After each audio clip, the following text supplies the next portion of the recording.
Hello students, तो आज हम पढ़ने वाले हैं एक नई रिएक्शन जिसका नाम है इवन एलिमिनेशन। तो स्टूडेंट्स को बहुत प्रॉब्लम होती है ये समझने में कि कोई भी रिएक्शन जो है वो इवन से जाएगी कि E2 से जाएगी, हम ये कैसे पहचानेंगे। तो इन्हीं सब डाउट्स को आज हम क्लियर करेंगे इस वीडियो में। तो इवन एलिमिनेशन, जैसे कि नाम से पता चल रहा है इवन मतलब ये फर्स्ट ऑर्डर रिएक्शन है, ये किसी एक ही चीज़ पे डिपेंड करेगी। हम कैसे पहचानें कि ये रिएक्शन इवन है। सबसे पहले अगर हम बात करें एल्कोहल्स की, एल्कोहल्स में जो OH होते हैं वो बहुत ही पुअर लिविंग ग्रुप हैं। तो आप एक बात का ध्यान रखिए कि आप जब एलिमिनेशन की बात करोगे तो आपको किसी भी कंडीशन में उस OH को अच्छा लिविंग ग्रुप बनाना पड़ेगा। ठीक है, अगर मैं कोई एल्कोहल लेता हूँ और मैं सोचूं कि इसको निकालना है तो ये अपने आप तो निकलेगा नहीं, तो आपको इस पुअर लिविंग ग्रुप को एक गुड लिविंग ग्रुप बनाना पड़ेगा। तो एक बात पक्की हो गई कि इसको गुड लिविंग ग्रुप कौन बना सकता है, कोई स्ट्रॉन्ग एसिड डाल दीजिए आप। ठीक है, अगर आप स्ट्रॉन्ग एसिड डालोगे तो होगा ये, स्ट्रॉन्ग एसिड सीधा इसके लोन पेयर पर अटैक करेगा ऑक्सीजन के और इसको बना देगा H2O पॉजिटिव। अब ये वाटर बन गया है और आप जानते हो कि H3O पॉजिटिव एक बहुत ही अच्छा लिविंग ग्रुप है। ठीक है, H3 पॉजिटिव भी अच्छा लिविंग ग्रुप है, H2O पॉजिटिव भी अच्छा लिविंग ग्रुप है। वाटर बन के निकल जाएगा यहाँ से। जैसे ये वाटर बन के निकलेगा तो यहाँ पर एक कार्बोकेटाइन फॉर्म होगा जिसको आप बोलते हो टर्शरी कार्बोकेटाइन। अच्छा, ये रिएक्शन हो क्यों रही है? ये रिएक्शन सिर्फ और सिर्फ इसलिए हो रही है क्योंकि यहाँ पर जो कार्बोकेटाइन बनने वाला है वो टर्शरी है। और आप सोचते हैं कि यहाँ प्राइमरी में आप इसे करा देते तो ये रिएक्शन जाती ही नहीं, और जाती तो बड़े बेमन से जाती। ठीक है, बहुत स्लो, बहुत टाइम लगता है इसे होने में। लेकिन चूंकि यह टर्शरी कार्बोकेटाइन बनने वाला है तो रिएक्शन दौड़ी चली जाती है, मतलब बहुत फास्टली होती है। अब ये टर्शरी कार्बोकेटाइन है तो इसमें होगा क्या, इसके अंदर बहुत ही स्ट्रॉन्ग हाइपर कॉन्जुगेशन होगा, और जब बहुत स्ट्रॉन्ग हाइपर कॉन्जुगेशन होगा तो क्या होगा आप जानते हो, यहाँ पर जो H होते हैं ये H टूटने लगते हैं हाइपर कॉन्जुगेशन में। हाइपर कॉन्जुगेशन आप जानते होंगे, ये H यहाँ से टूट के जो वैकेंट ऑर्बिटल इसके साथ ओवरलैपिंग करने लगते हैं और उस ओवरलैपिंग से ये फ्री हो जाते हैं। तो अब इस स्टेप में अगर आप कोई पुअर न्यूक्लियोफाइल भी डाल दो वो भी इस H को आराम से उड़ा ले जाएगा और इसे एल्किन बना देगा।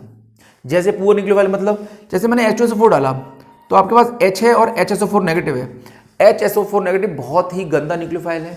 जैसे नाइट्रेट होता है बहुत पुअर न्यूक्लियोफाइल है, सल्फेट बहुत पुअर न्यूक्लियोफाइल है।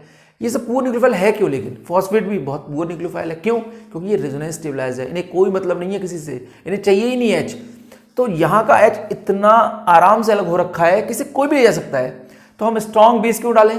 यहाँ पर एक कमजोर न्यूक्लियोफाइल या बहुत ही कमजोर बेस कह सकते हो आप, वो भी इसे ले जा सकता है। इसी वजह से तुरंत ये H+ निकल जाएगा और यहाँ पर एक एल्कीन फॉर्म हो जाएगी।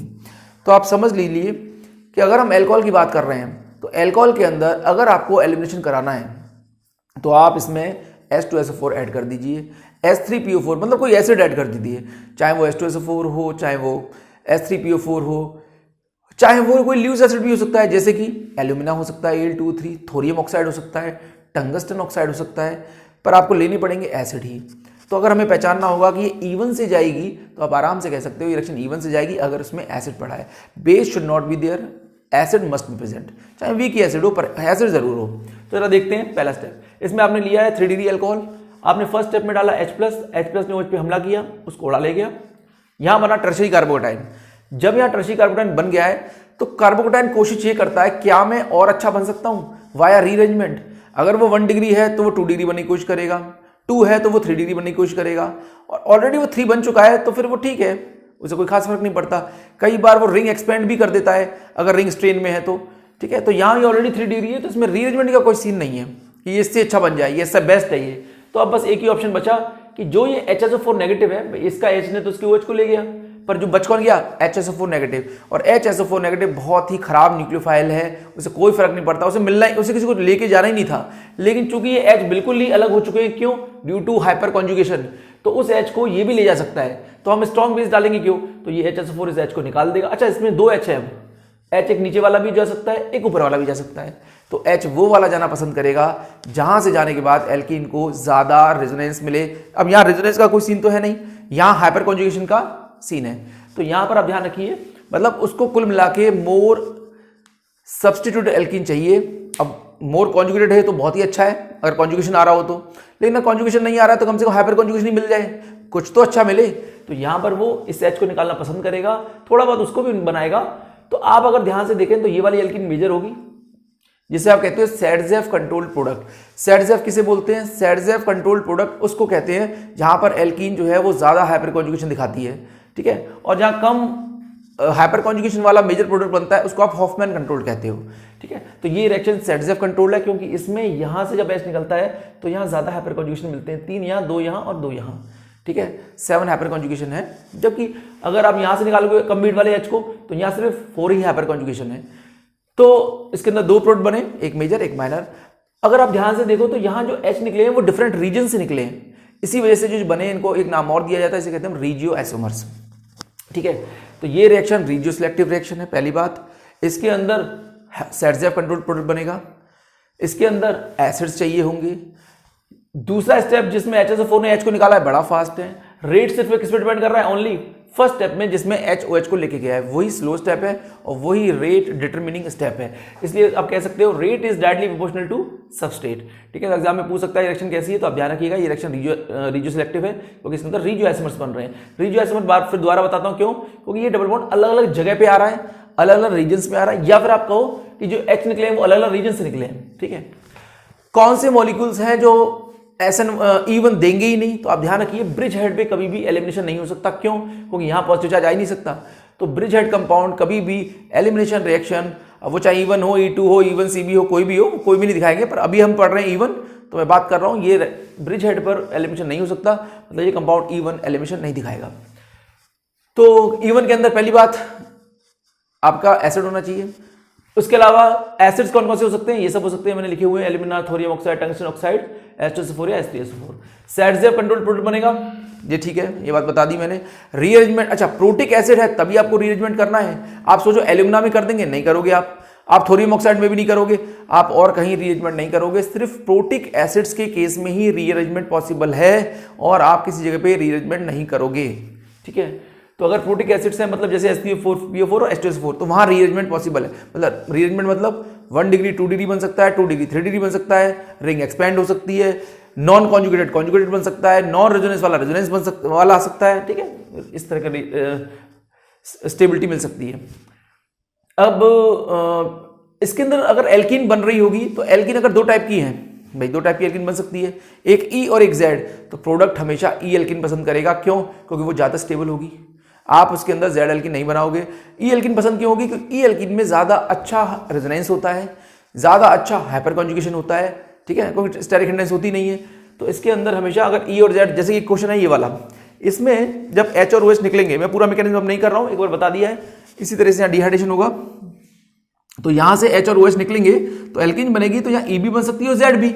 मेजर यहाँ ये वाला है, ये क्यों अच्छा है? क्योंकि यहाँ पर हाइपर कॉन्जुगेशन विद कॉन्जुगेशन बड़ा अच्छा हो रहा है, 3 हाइपर कॉन्जुगेशन भी है और स्टेरिक हिंड्रेंस भी नहीं है, तो इसी वजह से E एल्कीन मेजर प्रोडक्ट है, Z वाली माइनर है। अब इस रिएक्शन को आप क्या बोलोगे? क्या इसे आप रीजियो सिलेक्टिव रिएक्शन बोलोगे? बिल्कुल नहीं बोलोगे, क्यों? क्योंकि यहां तो एक ही रीजन पे डबल बॉन्ड आ रहा है, रीजन थोड़ी चेंज हुआ है। तो आप इसे क्या बोलोगे? आप इसे स्टीरियो सिलेक्टिव रिएक्शन बोलते हो। ऐसे केस में जब एक मॉलिक्यूल के 2 आइसोमर हो, 2 आइसोमर कैसे हो गए इसके? 2 आइसोमर दिखाता हूं आपको मैं इसके। अगर मैं इसके 2 आइसोमर ले लूं, अगर आप किसी एक मॉलिक्यूल के 2 आइसोमर लेते हो, अगर मैं इस मॉलिक्यूल के 2 आइसोमर ले लूं, एक ये ले लूं और एक ये ले लेता हूं, और मैं दोनों से ही प्रोडक्ट बनाने की कोशिश करूं, तो आप देखोगे कि दोनों के अंदर सेम ही प्रोडक्ट बन रहे हैं। मेजर ये है E एल्कीन वाला और माइनर ये है। तो जब किसी मॉलिक्यूल के 2 आइसोमर लो और 2 आइसोमर से प्रोडक्ट बने एक से ज्यादा, उसमें कुछ मेजर हो कुछ माइनर हो, आप ऐसी रिएक्शन को स्टीरियो सिलेक्टिव रिएक्शन बोलते हो।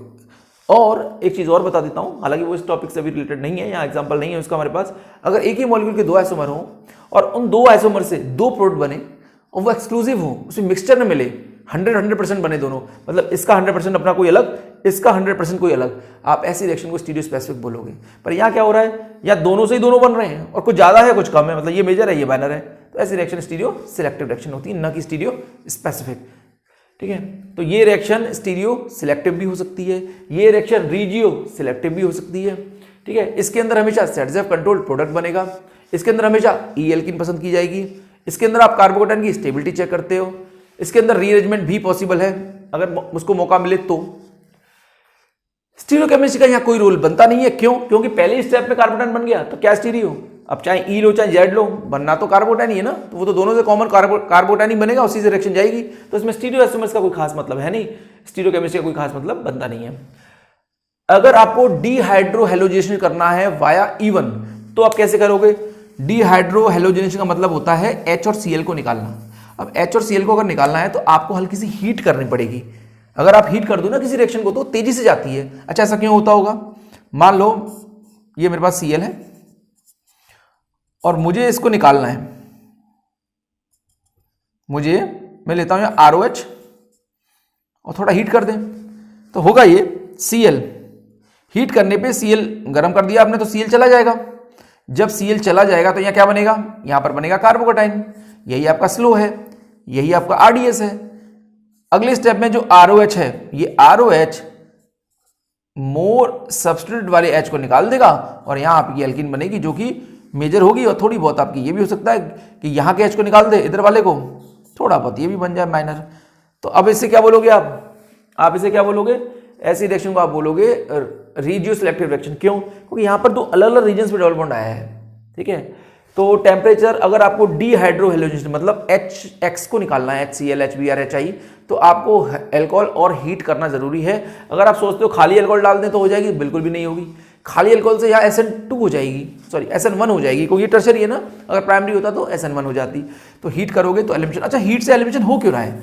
अगर हम समझें इसको तो हम इसको समझते हैं in the terms of Gibbs free energy. कैसे? आप ये जानते हो थर्मोडायनामिक्स में इक्वेशन है delta G is equal to delta H minus T delta S। Temperature बढ़ाने से एलिमिनेशन तेजी से क्यों होने लगता है किसी भी रिएक्शन में? तो इसके पीछे कारण क्या है? देखिए, होता क्या है, एलिमिनेशन में जनरली एंट्रोपी बढ़ती है। क्यों? जब कोई चीज एलिमिनेट हो रही है तो उसमें ज्यादा प्रोडक्ट्स मिलेंगे आपको, एक चीज निकल रही है ना उसमें से।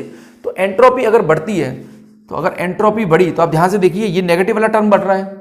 अगर ये नेगेटिव वाला टर्म बढ़ेगा तो डेल्टा G की वैल्यू ज्यादा नेगेटिव होगी, ऑब्वियस सी बात है। और डेल्टा G अगर नेगेटिव होगी तो रिएक्शन फीजिबल होगी। गिब्स फ्री एनर्जी नेगेटिव में होनी चाहिए अगर आप चाहते हो रिएक्शन फीजिबल हो, रिएक्शन स्पॉन्टेनियस हो। अब देखिए जरा ध्यान से, एलिमिनेशन में एंट्रोपी बढ़ती है, उससे रिएक्शन में डेल्टा G बढ़ता है, चाहे थोड़ा धीरे बढ़ता हो। लेकिन जैसे ही मैं टेम्परेचर बढ़ाऊंगा तो ये पूरा टर्म और ज्यादा नेगेटिव नहीं होगा। अगर आप टेम्परेचर बढ़ा दो तो ये टर्म और ज्यादा नेगेटिव होगा, तो ये टर्म और नेगेटिव होगा तो इसकी वैल्यू और नेगेटिव आएगी, तो रिएक्शन बड़ी तेजी से भागती है। ठीक है, तो हम इसको समझते हैं इन टर्म्स ऑफ एंट्रोपी। ठीक है, तो आप समझ सकते हो टेम्परेचर बढ़ाने से ये पूरा टर्म ज्यादा नेगेटिव होता है, जिसकी वजह से डेल्टा G की वैल्यू और ज्यादा नेगेटिव हो जाती है, जिसकी वजह से रिएक्शन स्पीड काफी तेज बढ़ती है। ठीक है, तो एलिमिनेशन जनरली हीट के बेसिस पे किया जाता है। चाहे हीट से एलिमिनेशन को थोड़ी ताकत मिलती है, थोड़ी स्पीड मिलती है आगे की तरफ बढ़ने की, ऐसे कह सकते हो आप। ठीक है, अगला पॉइंट पे आते हैं। ये जो इवन एलिमिनेशन रिएक्शन है ये सेकेंडरी काइनेटिक आइसोटोपिक इफेक्ट दिखाती है। मैंने SN1 SN2 में भी इसकी बात की थी, मैं आपको दोबारा बताता हूं। जब भी कभी आप CH बॉन्ड को CD बॉन्ड से रिप्लेस करते हो और आप रेट कांस्टेंट निकालते हो और आपको लगता है कि रेट डिटरमिनिंग स्टेप में तो CH बॉन्ड टूटा ही नहीं है, तो चाहे आप वहां CH लगाओ चाहे आप वहां CD लगाओ, रेट कांस्टेंट सेम आता है। तो KH अपॉन KD की वैल्यू 1 आने लगती है। लेकिन अभी अगर कभी रेट डिटरमिनिंग स्टेट में CH बॉन्ड ब्रेक हो जाए तो अगर वहां D लगाओगे तो D का C और D का जो है बॉन्ड स्ट्रेंथ ज्यादा होती है, तो KH अपॉन KD की वैल्यू वहां पर चेंज हो जाएगी, वहां पर उसकी वैल्यू ज्यादा आने लगती है, क्योंकि भाई CD को तोड़ने में मेहनत लगेगी तो उसका रेट कांस्टेंट कम आएगा, CH जल्दी टूटेगा तो उसका रेट कांस्टेंट ज्यादा आएगा, तो उसकी वैल्यू नियरली 7 के आसपास आती है। तो चूंकि यहां पर आप देख सकते हो रेट डिटरमिनिंग स्टेप में जो स्लो था उसमें तो CH बॉन्ड टूटा ही नहीं, उसमें तो CO बॉन्ड टूटा है, तो यहां पर कोई फर्क पड़ता नहीं है, चाहे वहां H लगाओ चाहे वहां D लगाओ। तो इसका मतलब यहां KH अपॉन KD की वैल्यू कितनी आएगी? 1 ही आएगी। इसे आप बोलते हो सेकेंडरी काइनेटिक आइसोटोपिक इफेक्ट, यानी यार even elimination secondary kinetic isotopic effect दिखाती है। ठीक है, अब आगे चलते हैं नेक्स्ट पे।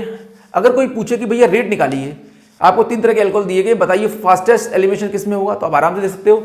एलिमिनेशन में चूंकि OH को निकलना है और कार्बोटाइन को बनना है फर्स्ट स्टेप में, और उसी पे डिपेंड कर रहा है रेट सिर्फ सबस्ट्रेट पे डिपेंड कर रहा है। यहाँ रेट तो डिपेंड ही नहीं कर रहा न्यूक्लियोफाइल पे या फिर H+ के निकलने पे, तो हमें यह कार्बोटाइन की स्टेबिलिटी ही देखनी है। तो सबसे ज्यादा स्टेबल कार्बोटाइन ये टर्शरी है, फिर सेकेंडरी है, फिर प्राइमरी है, तो रेट भी उसी क्रम में रहेगा।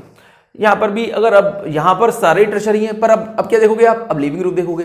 सबसे पहले आयोडीन भागेगा तो जल्दी कार्बोटाइन बनेगा, जल्दी कार्बोटाइन बनेगा तो ज्यादा तेजी से रिएक्शन जाएगी। ठीक है, तो ये इसका रेट दोनों का, अगर यहाँ पर हमें डालना पड़ेगा ROH और हीट, अगर आपको डीहाइड्रोहेलोजेनेशन कराना है, और ऊपर आपको डालना पड़ेगा प्रोटिक एसिड या कोई ल्यूइस एसिड, अगर आपको डिहाइड्रेशन कराना है। ठीक है, उसके अलावा अगर आप ये बात समझ लीजिए, अगर आपके प्रोडक्ट में कॉन्जुगेशन आ रहा हो, फिर आप वहां कुछ भी डालिए, कोई फर्क नहीं पड़ता, कॉन्जुगेटेड प्रोडक्ट ही बनेगा एलिमिनेशन के अंदर। अगर किसी भी रीजेंट से प्रोडक्ट के अंदर कॉन्जुगेशन मिल रहा हो तो रिएक्शन उसी से जाएगी। लेकिन अगर कॉन्जुगेशन नहीं मिल रहा है पर हाइपर कॉन्जुगेशन मिल रहा है, तो आप थोड़ा ध्यान रखना पड़ता है वहां पर कि जैसे H+ है, H+ के अंदर तो रीअरेंजमेंट भी पॉसिबल है और हमेशा मोर स्टेबल कार्बोकेटाइन और साइड ऑफ कंट्रोल एल्कीन ही मिलेगी। लेकिन अगर हम बात करें एल्यूमिना की, एल्यूमिना रीअरेंजमेंट नहीं होने देता। क्यों? क्योंकि एल्यूमिना के सरफेस के ऊपर डिहाइड्रेशन होना होता है। अगर हम इसका मैकेनिज्म देखें तो होता यह है Al2O3 का सरफेस, इसके सरफेस पे आपका एल्कोहल जाके एड्सॉर्ब होता है, चिपकता है, और फिर यहां से एल्यूमिना OH को निकाल देता है और यहां से H निकलेगा, OH निकलेगा, यहां प्लस आएगा और बाद में इसका H भी यहीं से निकलेगा। तो H यहां पर कार्बोकैटाइन और H साथ साथ ही निकल जाते हैं एक तरीके से ना, सॉरी OH और H साथ साथ ही निकल जाते हैं, जिससे यहां पर एक तरह से होता यह है कि मतलब एल्यूमिना थोड़ा सा जल्दी इसको निकालता है और तुरंत उसके पीछे H निकल जाता है। तो इतना मौका नहीं मिल पाता यहां पर पॉजिटिव चार्ज को कि वो रीअरेंज हो पाए। तो एल्यूमिना के केस में आप ध्यान रखिएगा, रीअरेंजमेंट नहीं होगा, या आप कह सकते हो कैटलिस्ट की सरफेस पे अगर रिएक्शन हो रही है तो वहां रीअरेंजमेंट को मौका नहीं मिलेगा। तो ऐसे केस में बनेगा तो सेट कंट्रोल ही, पर विदाउट रीअरेंजमेंट। ठीक है, तो यहां थोड़ा ध्यान रखना है आपको, एल्यूमिना के साथ रीअरेंजमेंट का मौका नहीं मिलता क्योंकि कैटलिस्ट के सरफेस पे रिएक्शन हो रही है, वहां पर वो इतनी स्पीड से होगी उसके सरफेस पे कि वहां पर पॉजिटिव चार्ज को इतना स्टेबिलिटी नहीं मिलेगी कि वो घूम ले चारों तरफ। ठीक है, क्योंकि वो एड्सॉर्ब चिपका हुआ है किसके ऊपर, एल्यूमिना के सरफेस के ऊपर, पूरा का पूरा सब्सटेंस। उसके बाद अगर हम बात करें थोरियम ऑक्साइड की प्रेजेंस में, तो थोरियम ऑक्साइड में थोरियम है काफी भारी क्योंकि एक्टिनाइड है, तो ये इसको तो निकाल देगा OH को, पर यहां पर हमेशा कम भीड़ से निकाल पाएगा ये H को। क्यों? क्योंकि कम भीड़ से इसलिए निकलेगी क्योंकि ये कोई बल्कि है, ये ज्यादा भीड़ से निकाल ही नहीं सकता।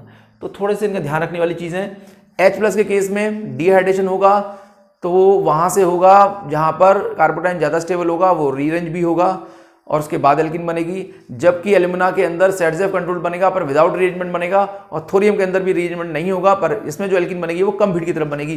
ठीक है, लेस सब्स्टिट्यूट कह सकते हो आप उसको, या उसको चाहो तो आप हॉफमैन कंट्रोल भी कह सकते हो। अब इसके कुछ एग्जांपल्स देख लेते हैं हम। जैसे अब ये है H+ पड़ा हुआ है, अच्छा एल्कोहल, टर्शरी एल्कोहल ही डिहाइड्रेशन देगा, ये तो जरूरी है ही। अगर आप सोच रहे हो प्राइमरी एल्कोहल डिहाइड्रेशन करेगा तो पक्की गारंटी नहीं है। सेकेंडरी एल्कोहल कर सकता है, उसकी भी पक्का नहीं है, सेकेंडरी एल्कोहल नहीं करेगा, प्राइमरी भी नहीं करेगा, सेकेंडरी भी नहीं करेगा। पर प्राइमरी और सेकेंडरी सिर्फ एक शर्त पे एलिमिनेशन में जाएंगे। क्यों? वो कौन सी शर्त है? जब प्राइमरी एल्कोहल को अगले स्टेप में सेकेंडरी एल्कोहल बनने का मौका मिले और अगले स्टेप में फिर टर्शरी एल्कोहल बनने का मौका मिले। सिमिलरली सेकेंडरी एल्कोहल में भी डिहाइड्रेशन तभी होगा जब उसको अगले स्टेप में टर्शरी कार्बोटाइन बनने का मौका मिले, मतलब स्टेबिलिटी मिले कुल मिला के। अगर वो अगले स्टेप में नहीं जा पा रहा है, मतलब वो टर्शरी नहीं बन पा रहा है, तो रिएक्शन नहीं होगी, इवन एलिमिनेशन नहीं होगा। ठीक है, तो जैसे हम यहाँ देखते हैं एग्जांपल, इसमें मैं पूरा डिटेल में मैकेनिज्म नहीं बताऊंगा क्योंकि एक बार बता दिया है। तो यहाँ पर देखिए आप ऐसे समझ सकते हो, HOH को ले जाएगा, यहाँ कार्बोटाइन आएगा, फिर ये कार्बोटाइन रीअरेंज करेगा यहाँ से। अच्छा, कार्बोटाइन रीअरेंजमेंट होता कैसे, मैं आपको हल्का सा आइडिया दे दूं जो नहीं जानते हैं। जैसे यहां पर OH है, इस OH पे अटैक करेगा H, तो यहां हो जाएगा डिहाइड्रेशन, ये कार्बोटाइन बनेगा आपका 1 डिग्री। फिर यहां से जो H है ये माइग्रेट करके यहां पहुंचेगा। ठीक है, तो कार्बोटाइन बनेगा 2 डिग्री, मौका मिल गया। फिर यहां का जो हाइड्राइड है ये माइग्रेट होकर यहां पहुंचेगा H नेगेटिव, तो ये बनेगा 3 डिग्री। तो यहां पर तो इसको मौका मिल रहा है, यहां सिर्फ और सिर्फ इसी कंडीशन में एलिमिनेशन हो पाया है कि 1 डिग्री वाला 2 डिग्री बनाए और 2 डिग्री वाला फिर रीअरेंज करके 3 डिग्री बन गया। अगर ऐसा मौका नहीं होता, 1 से 2 न जाता तो रिएक्शन होती नहीं। तो ये इवन से नहीं होती, किसी और बात से हो जाती, पर इससे तो नहीं होती कम से कम।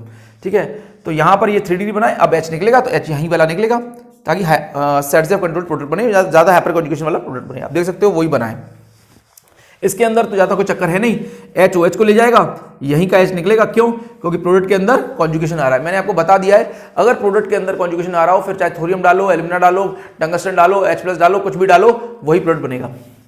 यहां पर भी HOH को ले जाएगा, यहां कार्बोटाइन बनेगा 2 डिग्री, फिर यहां से मिथाइल अगर माइग्रेट करके आ गया तो ये बन जाएगा 3 डिग्री, उसके बाद पॉजिटिव चार्ज आ जाएगा यहां पर। ठीक है, इसका मैकेनिज्म भी आराम से हो जाएगा, कुछ नहीं है इसके अंदर।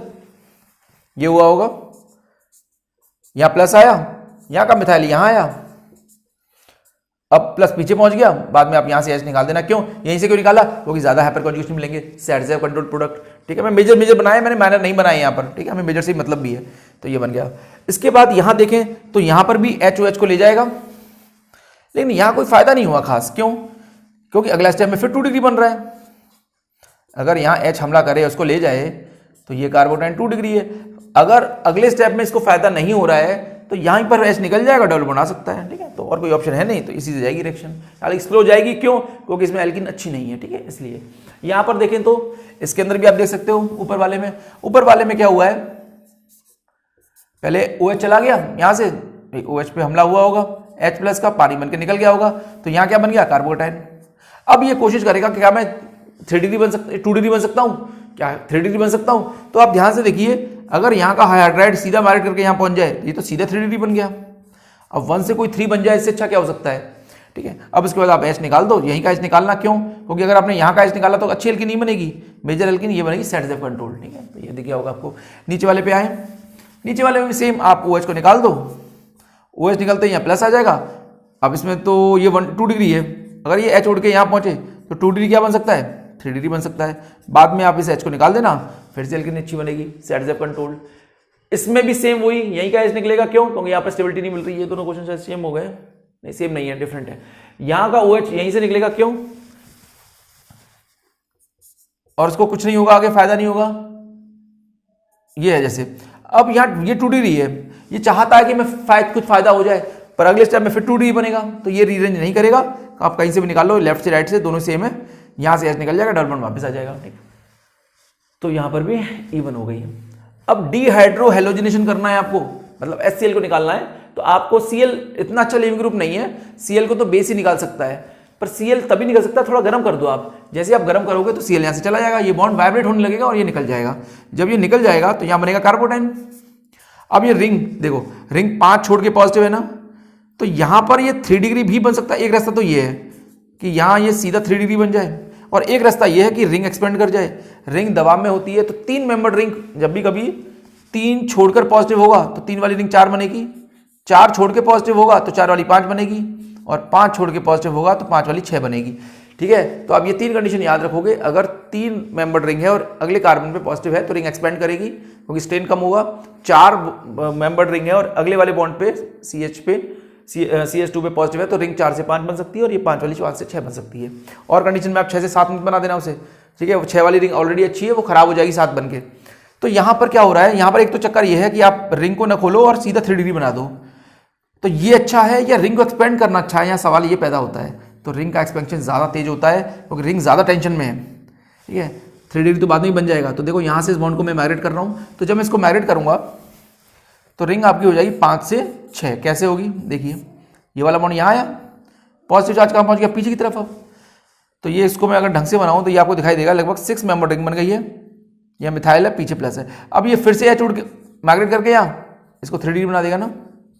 अब बाद में आप H निकाल दीजिए यहाँ से, तो एल्कीन सेट कंट्रोल हो जाएगी। अब यहाँ रिएक्शन काफ़ी, अब यहाँ आप देखो ऑलरेडी रिंग भी खुल गई और साथ में टर्शरी कार्बोटाइन भी बन गया है, तो डबल फायदा हुआ है इसको। तो रिएक्शन अच्छी तरह से जाएगी, स्पीड से जाएगी। ठीक है, उसके बाद नेक्स्ट सेक्शन पे आए तो यहाँ पर भी दोनों तरफ OH है, दोनों को आप निकाल सकते हो। रिंग दोनों तरफ एक्सपेंड हो सकती है। कैसे भाई? ऊपर का गया, अगर ये वाला OH गया तो प्लस यहाँ आएगा, नीचे वाला गया तो प्लस यहाँ आएगा। यहाँ से आप एक्सपेंड कर दीजिए, 4 वाली 5 हो जाएगी, और यहाँ से एक्सपेंड कर दीजिए। ठीक है, इधर से तो एक तरह से 6 मेंबर बन जाएगी, कुछ ऐसी बन गई ना। देखिए ये वाला बॉन्ड यहाँ से टूट ही गया ना, कुछ ऐसा बन गया। ये यहाँ आ गया, ये यहाँ आ गया, एक प्लस यहाँ आ गया, एक प्लस यहाँ आ गया। बाद में आप H निकाल दीजिए। H कुछ इस तरीके से निकालना, मैं बॉन्ड बना दे रहा हूँ। ये फुल बॉन्ड है एक तरह से कि कॉन्जुगेशन आ जाए। कैसे कॉन्जुगेशन आएगा? यहाँ का एक H निकाल दीजिए, डबल बॉन्ड आ गया, और यहाँ का एक H निकाल दीजिए, डबल बॉन्ड, तो कॉन्जुगेशन आ जाएगा ना प्रोडक्ट में। देखिए अच्छा लग रहा है, देखिए। ठीक है, यही बनेगा। अगले क्वेश्चन में आए तो H यहाँ से भी OH को ले जाएगा, और 5 मेंबर्ड, मैंने अभी बात बताई थी आपको, अगर 5 मेंबर्ड रिंग के बाद एक छोड़ के पॉजिटिव हो तो रिंग एक्सपेंड हो सकती है ना। इसका H OH को ले जाएगा, यहाँ प्लस आ गया। तो अगर आप ध्यान से देखो तो यहाँ 5 मेंबर्ड रिंग है, अगले भी पॉजिटिव है, तो ये रिंग एक्सपेंड कर सकती है कि नहीं? बिल्कुल कर सकती है। तो ये रिंग एक्सपेंड करेगी। जब एक्सपेंड करेगी तो आपको ये कुछ ऐसा दिखाई देगा। और प्लस कहाँ गया, पीछे। बाद में आप इस वाले H को निकालिएगा, क्यों, इसी को क्यों निकालेंगे हम, इसको क्यों नहीं निकाल रहे ऊपर वाले को, क्योंकि ये ज़्यादा हाइपर कॉन्जुगेशन मिलेंगे आपको, ऑब्वियस सी बात है। यहाँ पर आपको मिलेंगे 2, 2, 4, 2, 6, 2, 8, और अगर इसको निकाल देते आप तो यहाँ कम हाइपर कॉन्जुगेशन होते, ठीक है। क्योंकि डिहाइड्रेशन अगर आप एसिड के बिजनेस में कर रहे हो तो पक्की बात है, या डिहाइड्रो हेलोजिनेशन कर रहे हो ROH और हीट के बिजनेस में, तो सेट्स ऑफ कंट्रोल प्रोडक्ट ही आएगा, ठीक है, या इवन के अंदर सेट्स ऑफ कंट्रोल आएगा in the presence of protic acids या प्रोटिक न्यूक्लियोफाइल्स, ठीक है। अब अगर बात करें ROH और हीट, फिर से वही डिहाइड्रो हेलोजिनेशन, तो कैसे बनाओगे आप, ऑब्वियसली बात है कॉन्जुगेट बनाओगे, इसको निकाल दीजिए। ये तो हम बात कर ही चुके हैं, अच्छी हल्की ये रिएक्शन स्टीरियो सिलेक्टिव है। नीचे वाले में बात करें तो NMe3 हीट किया है, ये बॉन्ड कमजोर, ये बॉन्ड वाइब्रेट होने लगेगा हीट करने पे। हीट करने पे क्या होता है, एक बॉन्ड की जो एनर्जी होती है, हर बॉन्ड की एक एनर्जी होती है। अगर बॉन्ड स्टेबल है, अगर उसको आपको तोड़ना है तो आपको उतनी एनर्जी देनी पड़ेगी जितनी उस बॉन्ड की एनर्जी है। तो हीट करने से आप वो एनर्जी दे देते हो, आराम से पहुंच जाती है, जिससे वो बॉन्ड वाइब्रेट होकर टूट जाए। तो हीट हमने दी तो उससे ये वाला बॉन्ड कमजोर होने लगा, क्योंकि यहाँ लिविंग ग्रुप भी था, तो वो निकल सकता है ना कमजोर होके। तो ये निकल जाएगा तो यहाँ कार्बोटाइन बन जाएगा, यहाँ बन गया कार्बोटाइन। अब इसके बाद दो ऑप्शन है, यहाँ H निकल जाए या यहाँ का H निकल जाए। आप एक बात का ध्यान रखिएगा, कभी भी आपको लगे कि कार्बोटाइन है और उसके पीछे एक रिंग लटकी हुई है, वो रिंग से आप हाइड्रोजन नहीं निकाल पाओगे, कभी भी कोई भी नहीं निकाल पाएगा। क्यों, क्योंकि वो रिंग जो है स्टेरिक हिंड्रेंस करती है, चाहे वो 5 मेंबर रिंग हो चाहे वो 6 मेंबर हो। मतलब आप अगर शायद यहाँ से H निकालते तो ज़्यादा अच्छी एल्कीन बनती, पर इस रिंग ने इस H को हाईली हिंडर्ड कर दिया है। तो आप रिंग में थोड़ा सावधान रहिएगा कि रिंग के अंदर कोशिश करता है मॉलिक्यूल कि मैं कम भीड़ से निकालूं, वरना रिंग जो है, क्योंकि रिंग रोकती है उस H को निकलने से, क्योंकि बल्कि होती है ना, तो ये H ना निकल के ये वाला H निकल जाता है यहाँ पर, ठीक है। गई तो रिएक्शन इवन से ही है, पर H इसमें से ये निकला है, डबल बॉन्ड यहाँ आया है।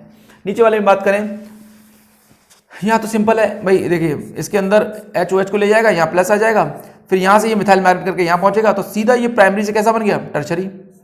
बाद में आप इस H को निकाल दीजिएगा ताकि साइड से कंट्रोल प्रोडक्ट बन जाए, ठीक है, यही मेजर बनेगा। बाकी एक लास्ट रिएक्शन जो रह गई है वो है इथेनॉल की। तो इथेनॉल की रिएक्शंस में अगर हम देखें CH3 CH2OH, तो देखा ये गया है, जनरली एल्कोहल्स की बात हो रही है, वो प्राइमरी एल्कोहल्स की, कि अगर आप एसिड के साथ रिएक्शन करा रहे हो, डिहाइड्रेशन करना है, तो आपको टेम्परेचर अच्छा खासा रखना पड़ता है। अच्छा खासा मतलब कितना होता है, 170 डिग्री सेल्सियस रखना पड़ेगा अगर आप प्रोटिक एसिड H2SO4 जैसा एसिड ले रहे हो तो। लेकिन अगर आप एल्यूमिना ले रहे हो तो आपको टेम्परेचर और ज्यादा रखना पड़ेगा, क्योंकि एल्यूमिना जो है प्रोटिक एसिड नहीं है, उसके सरफेस पे एड्सॉर्ब होके वो निकलेगा, तो टेम्परेचर और देना पड़ता है आपको, क्योंकि आपको वहाँ एल्यूमिनियम और ऑक्सीजन का बॉन्ड भी तोड़ना होता है, ठीक है। तो टेम्परेचर लगभग डबल सा करना पड़ता है। 170 ये एलिमिनेशन तभी हो पाएगा जब 170 H+ की प्रेजेंस में देना पड़े, या फिर ये और है, ठीक है, और एल्यूमिना होगा तो 320 डिग्री सेल्सियस देना पड़ेगा अगर आप चाहते हो एलिमिनेशन हो जाए। पर आपने टेम्परेचर कम रखा, फिर क्या होगा, तो होगा ये HOH को ले तो जाएगा पर एलिमिनेशन नहीं हो पाएगा, वहां पर सब्स्टिट्यूशन हो जाता है। कैसे हो जाता होगा देखिए जरा, अगर टेम्परेचर कम हुआ तो H उस पे लगा, ये यहां से चला गया, तो CH3 CH2+ बना, इतनी ही देर में दूसरा ऑक्सीजन इस पे हमला कर देता है अगर टेम्परेचर कम हुआ तो, ठीक है, क्योंकि आपको इस बॉन्ड को भी तो निकालना है, तो इसको वाइब्रेट कराने के लिए, इसको तोड़वाने के लिए, क्योंकि रीजन क्या है बताता हूं, ये बॉन्ड यहाँ हाइपर कॉन्जुगेशन में तो है नहीं, ये बॉन्ड की अच्छी खासी एनर्जी होती है, तो ये तभी टूटेगा जब आप कोई अलग से कोई फैक्टर आप उसको प्रोवाइड करो। यहाँ पर कौन सा फैक्टर है, वो हीट है, वो फैक्टर। तो हीट आपको बहुत ज़्यादा रखनी पड़ती है अगर आपको इस बॉन्ड को तोड़ना है, और आप हीट कम कर दोगे हल्की सी भी तो होगा ये दूसरी यूनिट पे हमला कर देगी, न कि ये H टूटेगा। तो देख लीजिए आप, अगर टेम्परेचर 170 है प्रोटिक एसिड की प्रेजेंस में, या 320 है एल्यूमिना की प्रेजेंस में, तो एलिमिनेशन हुआ है। पर टेम्परेचर जैसे ही 140 किया आपने, वहाँ तो सब्स्टिट्यूशन हो गया, दूसरी यूनिट पे अटैक कर गई और ईथर बना दिया उसने। एल्यूमिना भी आपने कम किया, देखो एल्यूमिना की प्रेजेंस में टेम्परेचर, तो वहाँ पर भी ईथर बन गया। तो इस रिएक्शन को आप याद रखिएगा, ये रिएक्शन बहुत इंपॉर्टेंट थी। तो इवन एलिमिनेशन के बारे में इतना ही था। नेक्स्ट वीडियो में हम देखेंगे कि E2 एलिमिनेशन के अंदर क्या होता है, उसका कंपैरिजन करेंगे E1 के साथ। Thank you very much.